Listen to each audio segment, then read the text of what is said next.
So I recently met with the head of drug development at a major pharmaceutical company, and I said, tuberculosis is the deadliest infectious disease in the world. And he said, is it? And I said, yeah. And he said, I thought it was malaria. And malaria is a very dangerous disease. Malaria kills about 600,000 people per year, but tuberculosis kills over 1.5 million people per year. This year, it may be down to 1.3 million, which represents a minor success. But to lose 1.3 million people to a disease we know how to cure is absolutely unacceptable. That's John Green, the author of books like The Anthropocene Reviewed, Paper Towns, The Fault in Our Stars, and Turtles All the Way Down. John is also the co-creator of Crash Course and one half of the Vlogbrothers, the other half being his brother Hank Green, who we had on the show last year. So you might have tuned into this episode because of John's writing or because he's taught you about world history or literature on YouTube. But in all likelihood, and because of the name of this episode, you're here because of something else that John is passionate about, the most passionate about: wiping out tuberculosis.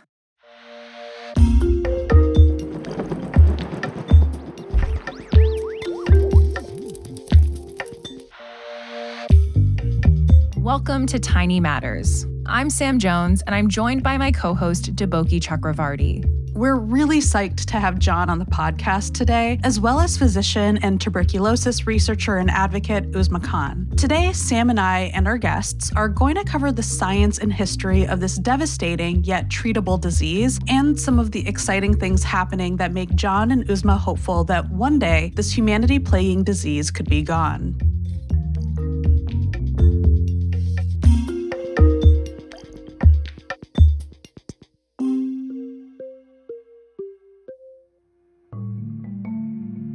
Tuberculosis, or TB, is an infectious disease caused by Mycobacterium tuberculosis, or M. tuberculosis for short. The bacterium spreads through the air by droplets that come from a person with TB who's likely just coughed or sneezed or been talking. You get the picture. It's a lot like the COVID-19 virus in that way. Because you inhale M. tuberculosis, it primarily attacks the lungs, where it multiplies. From the small air sacs in your lungs, it can enter your bloodstream and go on to attack other parts of your body, like your spine, brain, and kidneys. Your body will do its best to keep the M. tuberculosis bacteria from spreading by throwing white blood cells called macrophages its way, which will engulf and contain the bacteria, giving rise to hard immune cell clusters called granulomas. With TB, the granulomas are called tubercles. These tubercles usually stop the bacteria from further multiplying and spreading, although it will stick around for years and one day could cause active TB. About 5 to 10% of people infected with TB will eventually get symptoms. If you are one of the 10 million people a year who become sick with tuberculosis, who develops what we call active disease, that's potentially very serious. In the early stages, a TB infection might cause chest pain, a cough, night sweats, and loss of appetite. But eventually, it could create holes in the lungs and cause you to cough up blood. And of course, TB can be deadly.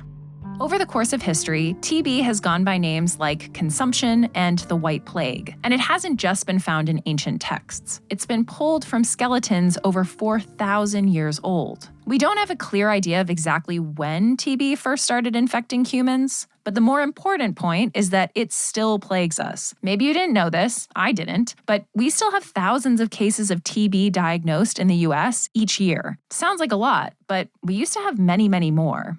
We reduced TB rates in the United States by over 99% in the 1950s and 1960s, and we did it by actively searching for cases. We had mobile X-ray vans that went out into communities and said, get your free chest X-ray, find out if you have tuberculosis so that you can get put on curative treatment. And we identified those cases. We offered every single person who had active disease treatment, and then we offered their close contacts who had TB infections preventative therapy. While we've made a lot of progress in identifying and treating TB cases in the US, the TB burden remains high in other parts of the world. According to the WHO, in 2022, an estimated 10.6 million people fell ill with TB worldwide. The disease is most common in Southeast Asia, followed by Africa and the Western Pacific. More than 2/3 of the global total comes from Bangladesh, China, Democratic Republic of the Congo, India, Indonesia, Nigeria, Pakistan, and the Philippines. My brother and I have worked in global health for 15 years, working with organizations like Partners in Health and Save the Children and trying to understand the challenges of global health inequity. And yet somehow TB had completely escaped my attention. In 2019, John was in Sierra Leone with his wife Sarah to learn about maternal health in the country. At the time, Sierra Leone had the highest maternal mortality rate in the world, with around 1 in 17 women at risk of dying in pregnancy or childbirth. On the last day, one of the doctors asked John and Sarah if they'd go down to the tuberculosis hospital. And I was like, the TB hospital, like the 19th century British romantic poet disease? And he was like, yeah, that one. Tuberculosis is a major plot point in operas, plays, and novels, particularly in the 1800s, and it killed some of the most famous writers and composers. But John soon learned that it wasn't a thing of the past, not by a long shot. And we went to the hospital, and as soon as we got there, this little kid who has the same name as my son, Henry, who looked to be about 9 years old, the same age as my son, he grabbed me by the shirt and he just started walking me around the hospital. And he spoke pretty good English, and he was showing me the kitchen and showing me the wards where the patients lived, and took me to the laboratory, and I saw where they were diagnosing tuberculosis with microscopy, and he just gave me a whole tour of the place. And then I made my way back to the doctors, and I was like, whose kid is that? He's incredibly precocious and charming. And they said that's actually one of the patients we're most concerned about. As it turned out, Henry was not 9 years old. He was 16. Tuberculosis had wreaked havoc on his body and stopped him from growing normally. And in that moment, I realized that I didn't understand tuberculosis at all. And there was this huge threat to global health that I'd been completely disengaged from. And so I came home, I started reading about TB, I started following Henry's story. And here we are 5 years later, and I don't think or talk about anything else. Do you have a moment where you feel like you really felt like, I need to dedicate my life to this now? Or was it sort of I don't even want to say gradual, it was only 2019, but was it a somewhat gradual burn as you were learning more? I think the moment I realized I wanted to devote a lot of time to learning about tuberculosis was when I found out that Henry was probably going to die. And he was going to die because the drugs that were needed to keep him alive, to cure him of his tuberculosis, were difficult to access. Knowing that this kid and over 1 million other people die not because of we need to make innovations or because we need to make discoveries, although we do need more robust TB treatment, of course. But right now, most of those people are dying because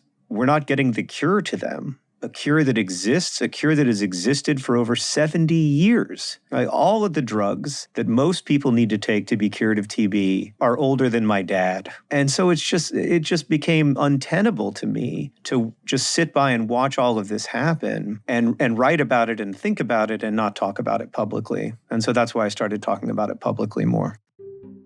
So before we get into access, let's talk about what's available to treat, test for, and prevent TB. First off, there is a vaccine for TB called the BCG vaccine, which has actually been around since 1921. It's recommended for groups of people who are at a higher risk of contracting the disease, mainly children living in areas with high rates of TB. But it's not very effective for all forms of infection. Today, the best options for fighting TB are accurately detecting it and then treating it. In the US, there are several treatment regimens recommended. If the TB is drug susceptible, which is what you hope it will be, the treatment can take 4, 6, or 9 months, depending on the regimen. Drug susceptible means the bacteria will be killed off by the widely accessible drugs available, including the well-known ones, rifampin, isoniazid, pyrazinamide, and ethambutol. These drugs work by targeting different aspects of M. tuberculosis biology, blocking it from forming cell walls or proteins or even making new DNA. But what about infections that do not respond to the common drugs? That's where you come up against multi-drug resistant or extensively drug-resistant TB. Multi-drug resistant TB is resistant to at least 2 of the drugs Sam just mentioned, isoniazid and rifampin, which are also 2 of the most potent TB drugs. And extensively drug-resistant TB means that in addition to not responding to those two drugs, the bacteria also doesn't respond to a group of antibiotics known as fluoroquinolones or one of 3 injectable second-line drugs. Extensively drug-resistant TB is incredibly rare, but also incredibly dangerous. These forms of the disease are scary in part because they're hard to treat, but also because many of the drugs needed to treat drug-resistant TB are quite toxic and given in huge amounts over 18 months to 2 years. Some TB survivors and cancer survivors have said to me it's closer to chemotherapy for cancer treatment than it is to, taking 7 pills for strep throat, but it is curable. One of the drugs key to curing drug-resistant TB is bedaquiline. So bedaquiline is this miracle drug. It's incredible. Between 1945 and I think 1965, we developed about 8 new classes of drugs to treat TB. And then between 1965 and 2012, we developed none. And that's entirely because the nature of our medical system, the way that we prioritize private development of drugs for profit rather than the development of drugs to serve the public good. But then we developed bedaquiline. In 2012, the FDA granted accelerated approval to Johnson & Johnson's drug bedaquiline, brand name Serturo, to treat drug-resistant TB. Bedaquiline worked differently than other drugs on the market by blocking the bacterium from producing adenosine triphosphate, or ATP, an acronym you might remember from your high school biology class. Simply put, ATP is a cell's energy source. Without it, M. tuberculosis dies. Bedaquiline is part of the World Health Organization's recommended treatment guidelines for drug-resistant TB. Most patients with drug-resistant TB need bedaquiline. But bedaquiline is not cheap, or at least it wasn't. So here's where we get into the stuff that you may have seen John go viral talking about last summer. Johnson & Johnson, or J&J, had a 20-year patent on bedaquiline set to expire in July 2023. They'd planned to enforce a secondary patent on a salt formulation of bedaquiline, same drug, just in a different form. A secondary patent would have prevented life-saving, cheaper generic versions from reaching the market. They were trying to extend their patent past this 20-year period by patenting something that had very little to do with the drug itself. Although you may have only learned about this plan last summer, I know Sam and I did, John told us the fight to stop J&J from enforcing a secondary patent was in the works years before then. In 2019, Mumbai journalist Nandita Venkatesan and tuberculosis activist Phumeza Tizile from South Africa filed a petition with the Indian Patent Office to block J&J's application. Both women had survived severe cases of tuberculosis. Venkatesan endured years of painful injections and operations and lost her hearing. Tizile had extensively drug-resistant TB, which also led to hearing loss and a collapsed lung. These 2 young women sued the Indian government and said, look, this isn't real innovation. They're patenting something that they know and we know isn't really core to what bedaquiline is or does. And the Indian government agreed, and that set up the ability to create generics. And once we had the ability to create generics, it was up to the rest of us to push Johnson & Johnson and other big movers and shakers in the global health world to say, look, this just isn't acceptable. We need to have generics of this drug immediately. And that worked. In September 2023, J&J announced that it would not enforce a secondary patent in 134 low- and middle-income countries. Is part of the significance that this ruling was in India, where there is a lot of generic manufacturing going on? Absolutely. That's a huge part of the significance of that ruling, is that it was in India, which is, the pharmacy to the world, as they like to say, and I think say correctly. And so to have that ruling in the pharmacy of the world made a huge difference because there were so many generic manufacturers ready to start producing bedaquiline immediately. And in fact, as soon as Johnson & Johnson announced that they wouldn't enforce these secondary patents, almost immediately those generic manufacturers were up and running. And so within a matter of weeks, there was generic bedaquiline available in lots of countries, beginning in India, but also now spreading to the whole world. Yeah, so they're just ready to go. Yeah, it was pretty awesome. And, India, because it has such a high burden of tuberculosis itself, it's the leading country in terms of number of TB deaths. It's especially important to have generic bedaquiline available there.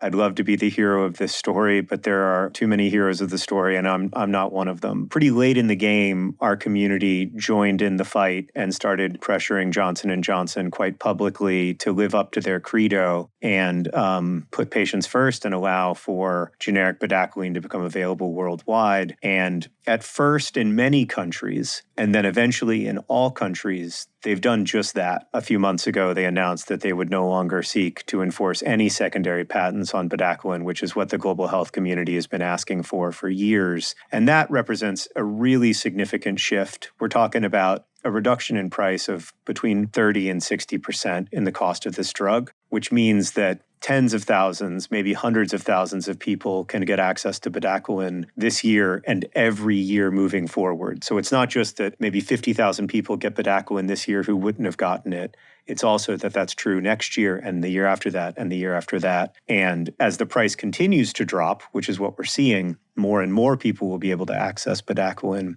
And it's going to be something that saves tens of thousands of lives, maybe hundreds of thousands of lives. One of the lives saved was Henry's. After receiving a bedaquiline-based treatment, he improved dramatically, and so quickly. So this is an enormous win. But like we mentioned earlier, even with bedaquiline, the treatments for multi-drug-resistant and extensively drug-resistant TB are brutal and long, with patients needing to take thousands of pills and enduring months of injections. And these treatments can cause awful side effects, including deafness. To address this, in 2017, a phase 3 clinical trial called END-TB began. NTB trial was designed to basically find effective, shorter, safer regimens. And this was based on the fact that we were having these 2-year-long lengthy treatments that potentially were not just not effective, but they were also not safe. That's Uzma Khan, who we mentioned at the start of the episode. In addition to working as a physician and implementing and conducting drug-resistant TB research, she's part of the END-TB leadership and co-investigator for their phase 3 clinical trial that enrolled a diverse group of 754 patients from 7 countries: Georgia, India, Kazakhstan, Lesotho, Pakistan, Peru, and South Africa. In the trial, they evaluated 5 9-month treatment regimens with already available TB drugs and compared that to the current standard of care. When the trial came to a close in November 2023, they had some very exciting results. We found that 3 of those 5 regimens were actually similar in terms of performance to the current standard of care. So having options in this area, especially with this kind of group for drug-resistant TB, I think it's excellent. Uzma told us that the data is now being reviewed by the WHO, and the hope is that once these alternative treatment regimens are endorsed, we'll see their global use. This could be a huge step forward in terms of making drug-resistant treatments safer, cheaper, and faster. And people, including John, are anxious to see us get to that next step. I do really strongly believe that we're not going to end tuberculosis without speeding up the pace at which we implement the innovations that we come across. We found the same thing with HIV, We spent way too long having HIV antiretroviral therapy that worked very effectively and didn't get to people in the poorest countries in the world. Tens of millions of people died because of that delay. And with 1.5 million people dying every year of tuberculosis, we know that this is also an emergency. And so I hope we can treat it like an emergency. Cheaper bedaquiline and more efficient, less toxic treatments are both big, important steps in the right direction. But there's something else we haven't really touched on when it comes to TB that is equally as important: diagnosis. In 1882, when Robert Koch identified the bacteria that causes tuberculosis, he identified it by looking in a microscope and seeing the squiggly little rods that are TB bacteria. And that's a great way to diagnose tuberculosis in 1882. It was the state of the art. The problem with microscopy as a diagnostic tool is that it misses about half of cases. And it is especially likely to miss cases in kids and people who have severe immunocompromised immune systems. Well, beginning about 15 years ago, we started to have this amazing, I would say, genuinely miraculous test. The test John is talking about is called the XPERT test. That's spelled XPERT, and it's manufactured by the company Danaher. The test detects M. tuberculosis as well as resistance to rifampin, which, remember, is a major first-line drug for treating TB. The expert test uses a sputum sample, which is a mix of saliva plus mucus coughed up from the respiratory tract. Within 2 hours, you'll know whether or not you have tuberculosis and if it's resistant to rifampin. A follow-up test from the same company can then say whether there are additional drugs the TB is resistant to. When Deboki and I chatted with John, he called this a miraculous test, in part because it's so fast. Standard bacterial cultures take weeks to grow, not a couple hours. This allows for treatment regimens to be decided on quickly and accurately. And so within a day, a person living with active tuberculosis can be put on the exact right treatment regimen for them that gives them the maximum chance of cure. That's game-changing. For context, my friend Henry, who I mentioned earlier, Henry took between 20 and 30,000 pills during his treatment for tuberculosis because for over a year, he was being treated for a form of tuberculosis he didn't have. And the reason he was being treated for that form of tuberculosis was because he didn't have access to this miraculous test. Why didn't Henry have access? The test is expensive. It used to cost $10 for the standard TB test and $15 for the drug-resistant test. Now it costs $8 for the standard test, but it still costs $15 for the drug-resistant test. You'll notice there's a slight price drop there. Right around the same time that J&J was pumping the brakes on their secondary patent for bedaquiline, Danaher folded, a little bit, after receiving pressure from USAID, Stop TB, and other organizations, as well as, you guessed it, John.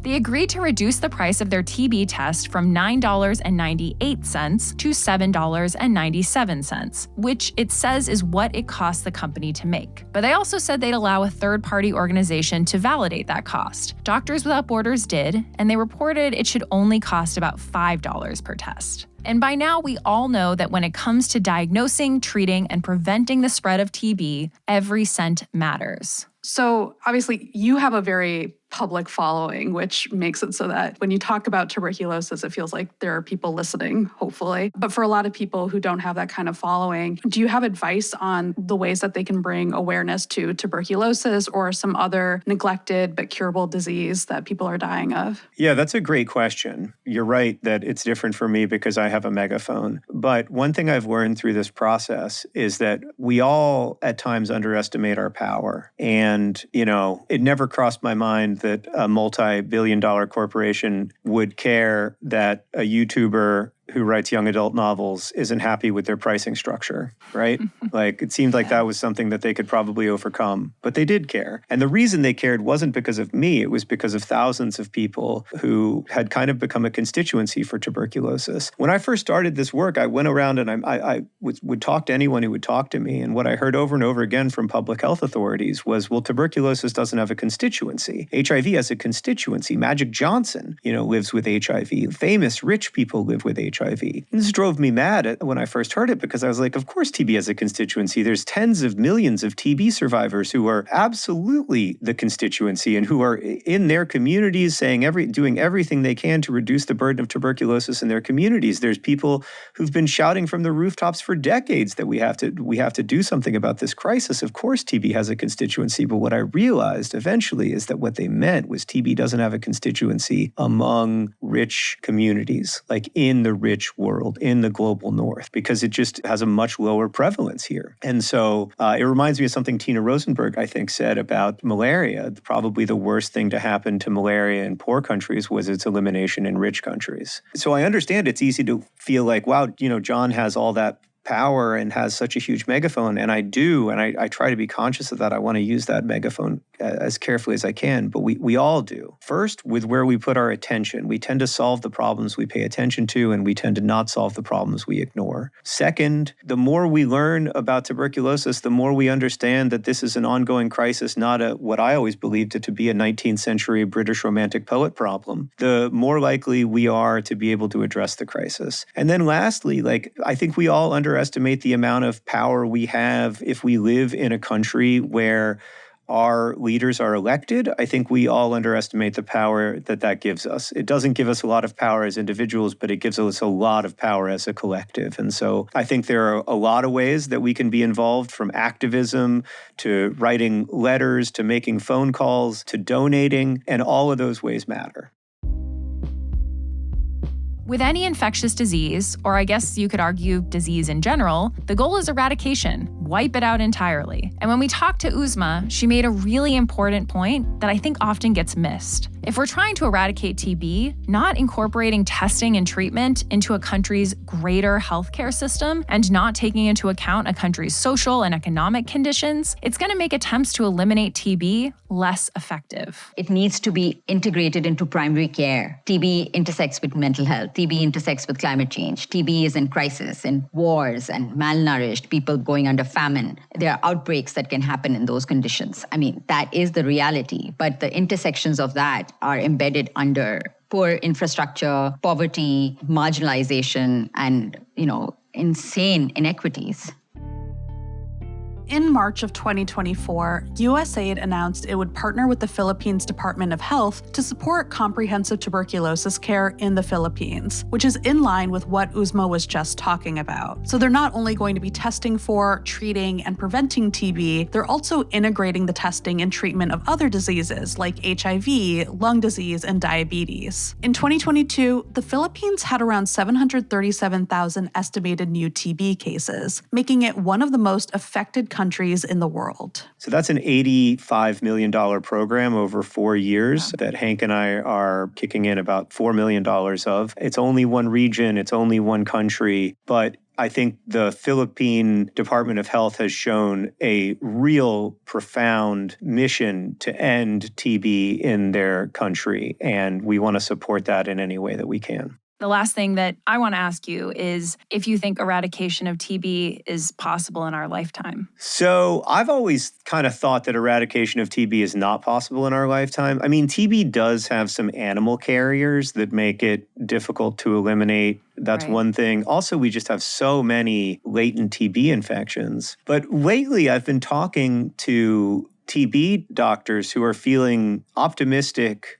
really optimistic, and in some cases feeling optimistic for the first time in decades. And what I'm hearing from them is why not? Why not live in a world where 0 people die of TB? I don't know if it's possible to live in a world, in my lifetime anyway, without TB infections happening. But if nobody's dying of TB or experiencing lifelong disability from TB, that's pretty close to TB elimination as far as I'm concerned. Yeah. That's the part of TB I need to eliminate. And I think that is possible. I think I might live to see that. Yeah, I hope so. I hope so too. That would be so fun. I mean, what a great old man thing that would be. Absolutely.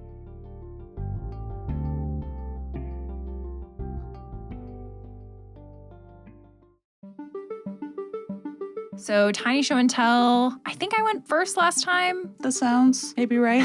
Yeah. Okay. So for my tiny show and tell, I am apparently kind of like on this funny kick where I have been enjoying stories of people finding things by the water. Last time it was sea glass, and this time it's dinosaur fossils. And so I've seen this story in a few places now, and it's just really, really exciting to me. So in 2020, a girl named Ruby Reynolds was out with her family in England, and they were walking along the river Severn.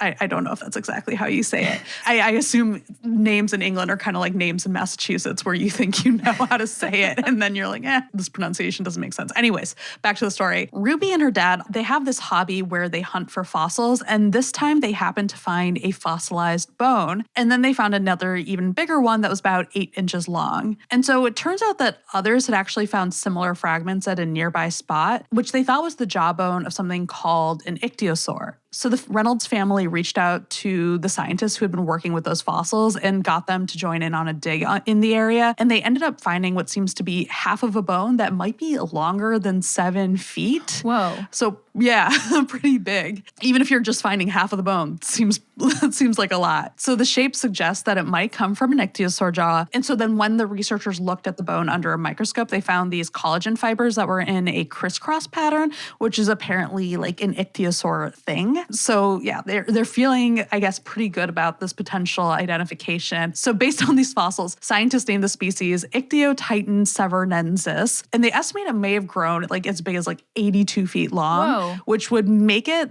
apparently the biggest marine reptile that we know of. Ichthyosaurs are very interesting too. Just like if you Google one, they kind of, to me, they look like a weird like dolphin whale hybrid because they have this sort of like beak. Yeah. That's so cool. I feel like there's so many people. I mean, some of the earliest fossils that have been found, I think were like on the seashore in England. Yep. Yeah. Yeah. Yeah, that sounds right. Yeah. My high school had a paleontology museum on the campus. Oh, cool. So we our freshman year, we got to go on a little paleontology trip where we would go to Barstow, California and look for fossils. And I learned very quickly that I am not cut out to be a paleontologist, but it was super cool. I had other friends who got very into it and they'd go off and hunt for fossils in Montana and stuff. So that's cool. I feel like I don't have the patience. I think I would do it for a couple hours and be like, I can't. I'm bored. It turns out you have to hike and you have to be outside. It's a lot. So shout out to all the paleontologists who have infinitely more patience than I do. Yeah. Thank you for your service. So Deboki, I'm going to tell you, I have I think kind of a cute tiny show and tell today. I'm going to tell you about fruit flies on tiny treadmills. Oh. I guess before I tell you why they're on treadmills, let me tell you a little bit about fruit flies in general. So the fruit flies that you've probably heard about or seen or researchers talk about all the time are the Drosophila melanogaster species. Fruit flies might seem like, it's a fly. How much can we learn from it? But evolution is amazing, and we can actually learn a lot from other species like fruit flies. They're a huge model organism in neuroscience, and actually a lot of fields, but neuroscience in particular, because you have this kind of simplified, very simplified, I guess, compared to human nervous system where you can kind of interrogate really basic questions for how things link up in the brain and body. Anyone who studied biology in college, and maybe some high schools did this too. You probably did something with a fruit fly at some point. So these little treadmills, they were very cute. They were about 4 times the length of a fruit fly, which is still really tiny. How? Yeah,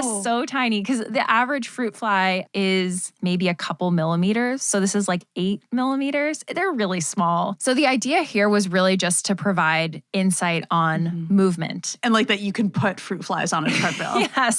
Yes. So, right. So there wasn't a ton of wild insight that was gleaned from this yet. These are kind of the baseline studies where it's so now how can we incorporate some sort of brain recording while this is happening to be able to learn even more? In addition to learning about how these flies were moving, how they were sort of modifying where their bodies were in space as they were walking, it also led to some competitions apparently between the scientists who are running these experiments, which fly, which fly is really good at walking on the treadmill. Yeah. And apparently they even did a side project where they tested endurance training in flies. So it's just so funny. I mean, I feel like I've heard and seen videos of people getting their dogs to walk or run on treadmills, especially dogs who love to run. I feel like my dogs would just sit on a treadmill and be like, what are you doing? This is weird. No thanks. But it's cool that you can do this with flies because it provides the basis for other research and including things like recording neural activity. Yeah.